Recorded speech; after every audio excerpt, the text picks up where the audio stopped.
Olá, tudo bem? Bem-vindo ao canal Bíblia para Todos. Meu nome é Ailton e hoje nesse vídeo nós vamos falar sobre a estrutura da Bíblia.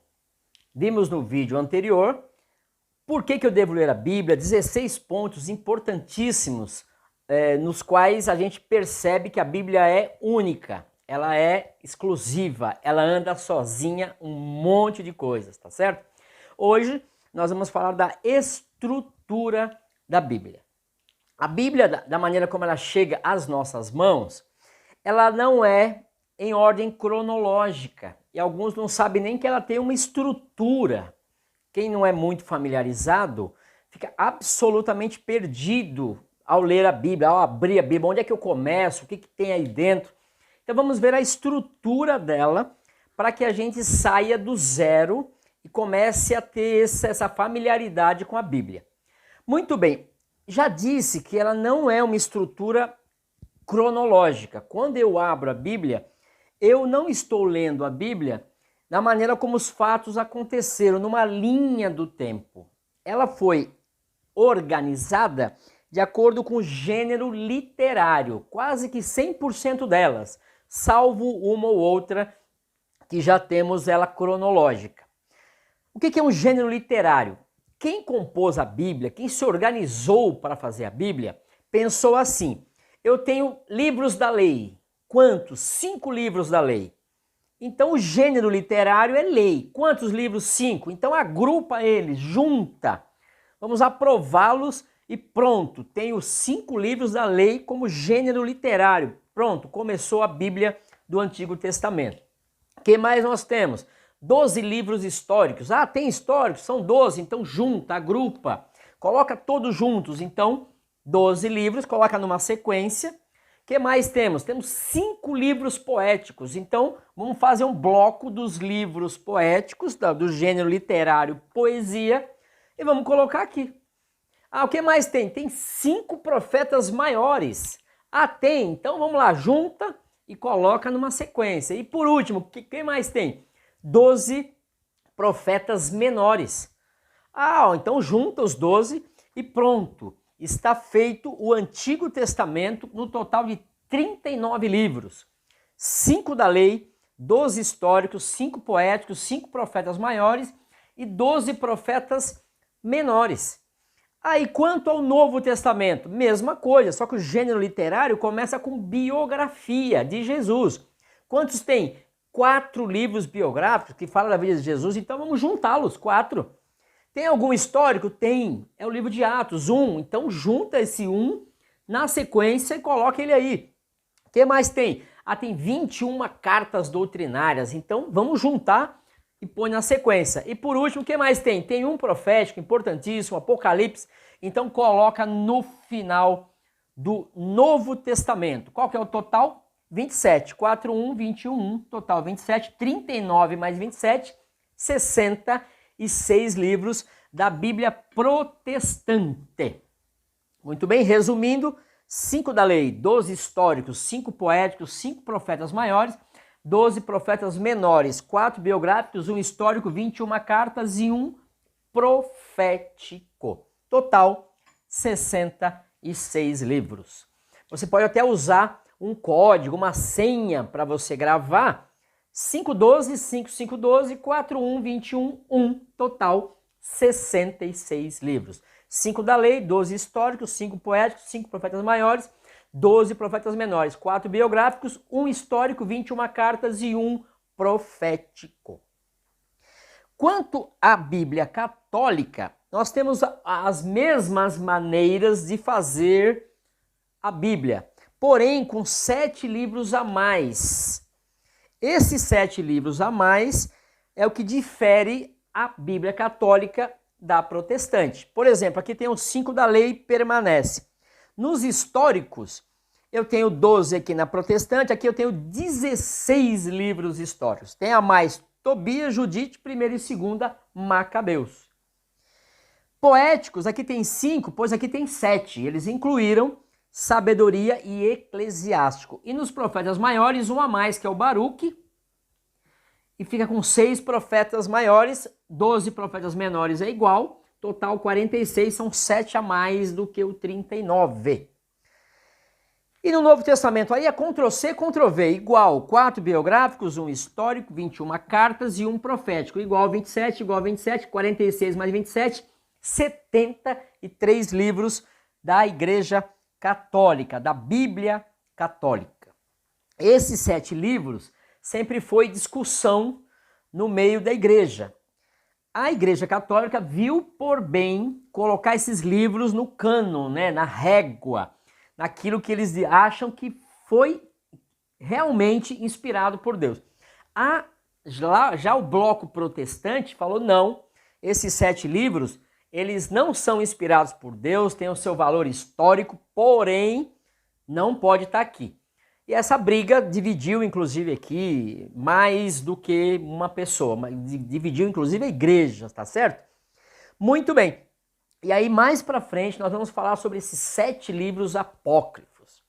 Como que eles apareceram, por que eles foram extintos aqui, por que colocaram aqui, enfim, toda a história dos livros que a Igreja Católica abraçou como inspirado e a protestante não. Muito bem? Então está aqui a estrutura do gênero literário. Então, quando nós abrirmos a Bíblia, no início, nós teremos 5 livros da lei. Aqui está a criação, aqui está todo um processo de alianças que Deus fez. Se eu for um pouco mais para frente, no meio da Bíblia, eu já vou ver Salmos, que é um livro poético, eclesiástico, é uma poesia, música. E para o final do Antigo Testamento, eu vou ver os profetas menores, que eram profetas que estavam querendo que o povo de Israel voltasse à sua essência. Quando eu passo aqui dos livros dos profetas menores, eu tenho um espaço da Bíblia, que é até uma página em branco, que são 400 anos que Deus ficou em silêncio, até vir a nova aliança.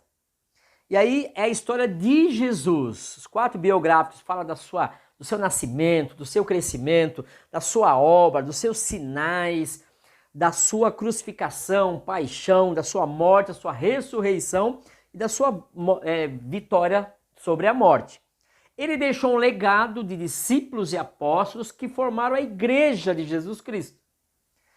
E as cartas de Paulo e de outros apóstolos falaram com essas igrejas que nasceram aqui no livro histórico de Atos. E o último livro, já estamos falando de 90 anos mais ou menos depois do nascimento de Cristo, é o livro de João, que ele já velho, ele escreveu o Apocalipse numa ilha chamada Ilha de Patmos. Ok? Então está aqui a estrutura e um pouco da noção quando eu abro a Bíblia, o que eu vou encontrar. Perfeito? Eu só queria rapidamente, como no próximo vídeo nós vamos falar sobre a ordem cronológica, vale a pena eu já ter uma noção, sair do zero, sair do raso, um pouco sobre o que esses livros falam. Afinal, qual a história que a Bíblia conta, que quando eu abrir a Bíblia eu já tenho que ter isso em mente. Agora eu comecei a entender. E aqui é o seguinte: Deus, o eterno, o infinito Deus, o Altíssimo, estava com Jesus e estava com seu Espírito. E resolveram criar todas as coisas. Trilhões e trilhões de galáxias. O mundo que nós conhecemos, Deus fez com Jesus junto. Enfim, e eles resolveram fazer um homem e a mulher, a sua imagem e a sua semelhança. Quando eles fizeram a criação natural, eles gostaram. Mas quando fizeram o homem, quando fizeram o ser humano, a imagem e semelhança deles, eles disseram, isso aqui ficou muito bom. Espetacular, eu amei. E Deus resolveu fazer o quê? Uma aliança com esse homem. Pegou Adão e Eva, um casal, e falou, vou fazer uma aliança com vocês. E a aliança é essa promessa de companhia, essa promessa de carinho, essa promessa de proteção, essa promessa da palavra, da promessa, eu estou junto com vocês. Enfim, se relacionar com o homem e com a mulher. Resultado, o homem escolheu outra coisa. Quis independência de Deus, eu quero a minha vida, não quero dar satisfações para ninguém. Pronto, quebrou a primeira aliança. Aí Deus falou, não quero fazer aliança mais com o casal, quero fazer aliança com a família. E a família de Noé foi a escolhida. Vocês lembram de todo o processo do dilúvio, só sobrou a família de Noé e os animais da arca, e Deus fez uma aliança com Noé e com a sua família. Resultado, também pisaram na bola, deu tudo errado. Aí Deus falou, eu não quero fazer mais aliança nem com o casal, nem com a família. Eu quero fazer uma aliança com uma nação. Achou Abraão, gostou dele. Abraão, sai daí que eu vou andar com você e você vai ver quanta coisa eu vou fazer com você. Abraão realmente saiu da onde ele estava e Deus fez uma aliança com uma nação. Pois é esta nação que a história desenrola na Bíblia. Porque essa nação, ela cresce, Abraão, Isaac e Jacó, ela cresce tanto, porque Deus falou, ela vai se multiplicar. Eu vou fazer ela prosperar e se multiplicar. E ela cresceu tanto que o faraó da época ficou amedrontado, ficou ameaçado e escravizou essa nação. Moisés foi levantado para libertar essa nação e assim foi feito com 10 pragas, é uma história conhecidíssima. Depois, Moisés guiou esta nação até perto da terra que Deus prometeu para eles e Josué assumiu a liderança. Aí nós já estamos nos livros históricos aqui. Josué é o primeiro. Josué assumiu a liderança de Moisés, levou a vitória, eles conquistaram toda a terra. E depois, na morte de Josué, os juízes foram os líderes desse povo distribuídos na terra. Logo depois vem os 3 reis, a monarquia, com Saul, Davi, que é conhecidíssimo, e Salomão.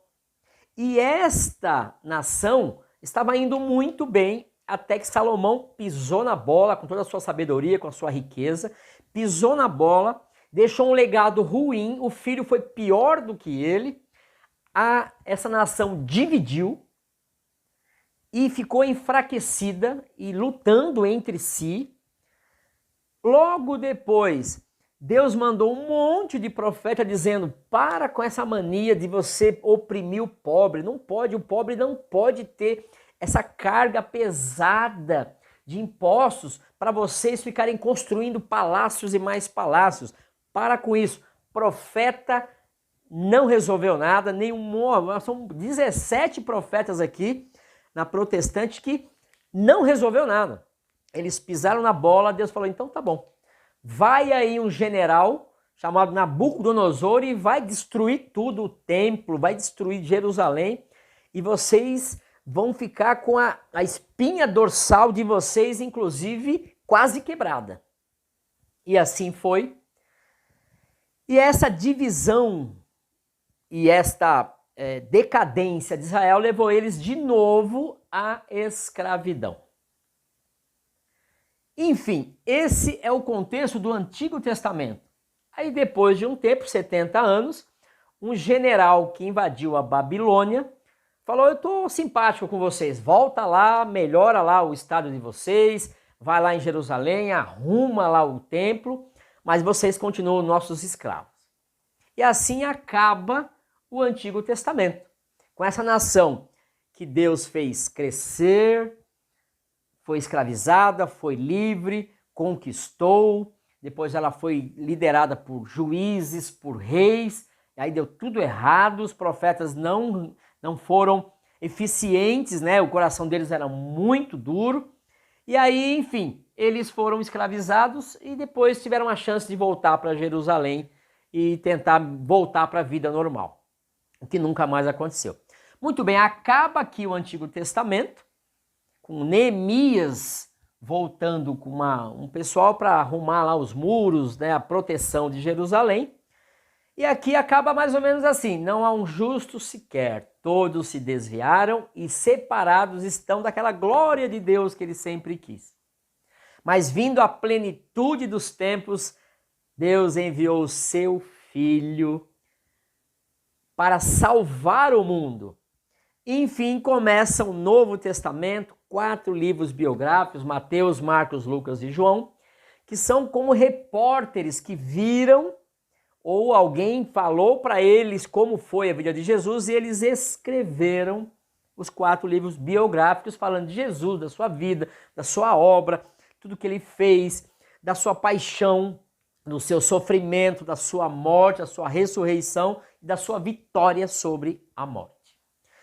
Ele deixou um legado, Jesus deixou um legado, discípulos e apóstolos, e eles foram visitados pelo Espírito Santo que estava aqui, e nós falamos do início dele, e aqui eles mudaram completamente, nasceu a Igreja de Jesus. Os cristãos, pequenos cristos, passaram a, ao invés de um Cristo, vários Cristos, começaram a passar a salvação e a levar a salvação para todos. Aqui é a igreja. As 21 cartas são cartas do apóstolo Paulo, Pedro, João e outros para essas igrejas, fortalecer, para instruir, para exortar, enfim, 21 cartas para manter esta chama do cristianismo viva e reta. E eles dominaram o mundo de então. E mais ou menos 90 anos depois do nascimento de Cristo, João escreve o Apocalipse para fortalecer quem está hoje aqui dizendo Jesus vai voltar. Esse Jesus vai voltar. Esse é o assunto máximo do livro do Apocalipse. Pronto, então aqui acabou basicamente o contexto histórico bem resumido da Bíblia inteira, protestante. E a católica igualzinho, com alguns personagens a mais, mas o contexto da história da Bíblia é amor e salvação. Conhecer Jesus, Deus e o Espírito Santo, tá bom? Muito obrigado. Inscreva-se no canal, dê o seu joinha aí, coloque o seu sininho aí, clique no sininho. Por quê? Porque o YouTube percebe que esse conteúdo bíblico pode chegar em mais gente. Então você ajuda com que a Bíblia chegue nos corações e você sabe que Bíblia chegando no coração significa salvação, porque a Bíblia é o livro que salva. Muito obrigado pela sua atenção, até o próximo vídeo, até mais.